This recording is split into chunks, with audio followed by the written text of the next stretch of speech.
Lord. கர்த்தருடைய பரிசுத்த நாமத்துக்கு மகிமை உண்டாதாக. இந்த காலை வேலை கூட கர்த்தருடைய வார்த்தை கொடுக்க தேவன் கொடுத்த இந்த வாய்ப்புக்காக தேவனுக்கு நன்றி செலுத்துகிறேன்.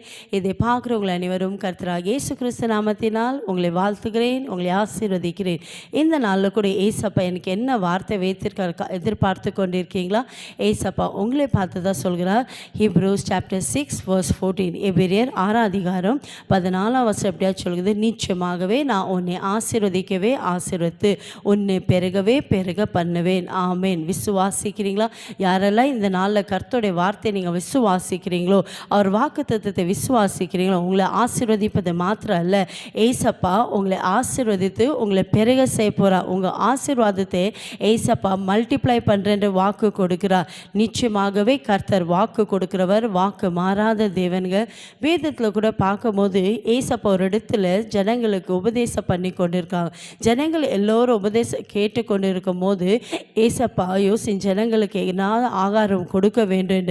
அந்த இடத்துல பார்க்கும்போது வெறும் புருஷர்கள் மாத்திரம் 5000 பேர் இருக்காங்க. அப்போ யோசிச்சு பாருங்கள், அவங்க மனைவி பிள்ளைகள், அப்போ எவ்வளோ ஜனம் இருக்கிறாங்க. ஆனாலும் ஏசப்பா அந்த ஜனங்களுக்கு ஆகாரத்தை கொடுக்க வேண்டும் என்று சீஷர் இடத்துல கேட்குறார். அப்போ சீஷர் இடத்துல கேட்கும் போது அந்த இடத்துல ஒரு பையன்கிட்ட 5 அப்பமும் 2 மீன் இருக்குதுன்னு ஏசப்பா இடத்துல கொண்டு வராங்க.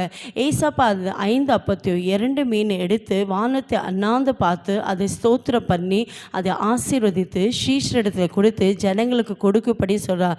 பாருங்கள், அந்த 5 அப்போ 2 மீனை ஏசப்பா ஆசீர்வதித்து 5000க்கும் அதிகமான ஜனங்களை போஷிக்கத்தக்கதாக திருப்தியாய் அதை சாப்பிட்டு 12 கூடைகள் மீதியாக எடுக்க ஏசப்பா அதை ஆசீர்வதித்தார். அதே தேவன் இன்றைக்கு உங்கள் வாழ்க்கையில் கூட ஆசீர்வாதத்தை பெருக செய்ய போகிறார். நீங்கள் செய்ய வேண்டிய காரியம் என்னென்னா, உங்களுக்கு ஏசப்பா என்ன ஆசீர்வாதம் கொடுக்குறாரோ, என்ன ஆதாயத்தை கொடுக்குறாரோ, அது தேவ சமூகத்தில் கொண்டு வந்து ஏசப்பா நீர் கொடுத்த இந்த ஆசீர்வாதத்துக்காக நன்றி செலுத்துகிறேன். ஒருவேளை நீங்கள் சம்பளம் வாங்கும் போது அதை முதலாவது தேவ சமூகத்தில் கொண்டு வந்து ஏசப்பா நீர் கொடுத்த இந்த ஆதாயத்தை சேலரியை ஆசீர்வாதி கொடுங்கன்னு ஏசப்பா கிட்ட நீங்கள் வச்சு ஜெபிக்கும் போது கர்த்தர் அதை ஆசீர்வதித்து பெருக செய்வா.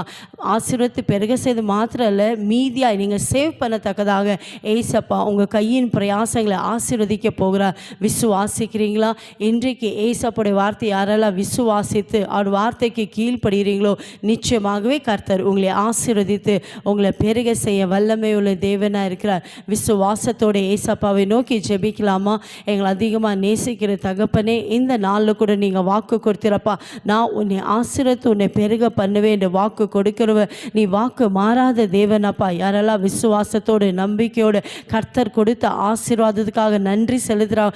ஒவ்வொரு வாழ்க்கையில ஏசப்பா நீங்கள் ஆசீர்வதித்து அவங்கள பெருக செய்யுங்கப்பா. அவங்களுக்கு கொடுத்த பிள்ளைகளை ஆசீர்வதி பெருக செய்யுங்க. குடும்பத்தை ஆசீர்வதித்து பெருக செய்யுங்கப்பா. அவங்க செய்கிற கையின் பிரயாசங்களை பிஸ்னஸை கர்த்தர் ஆசீர்வதித்தப்பா. நீங்கள் பெருக செய்ததுக்காக நன்றி. உங்களுடைய வார்த்தை அனுப்பி என் ஜனங்களை நீங்கள் ஆசீர்வதித்ததுக்காக நன்றி. இயேசுவின் நாமத்தில் பிதாவே, ஆமென். God bless you.